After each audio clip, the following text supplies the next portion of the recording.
عمر ابن عبدالعزیز خلیفه مسلمان های تمام دنیا بودند. فرزنداشون با لباس های دریده میگشت. وقتی که مردم بعضی وزیرها بعضی یاری دهنده ها نصیحت میکردن که به فرزنداتون تید، میگفتن که مال دولت است. میگفتن وقتی مرگشون نزدیک شد، بعضی وزیرها با پشتشون به دیوال تکیه کننده کمتر شیناندن و فرزندانشون رو به نزدشون در آوردن که پایلوچ و سرلوچ و لباس های دریدگی داشت. چند فرزنداشون بود. فرزندی یک اینها از همین روز اعتبارا یتیم میشد.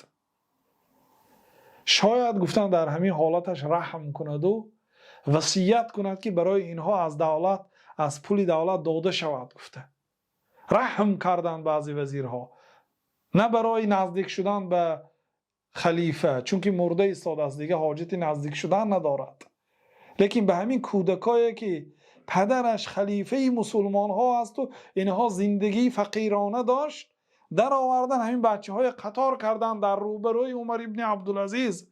گفتن که وصیت کن برای اینها. گفتن که اگر اینها آینده فرزندان طالح شوند، فرزندای گناهکار شوند، من برای اینها از پول دولت پول جدا نمی کنم که با آن پول آینده گناه کنم.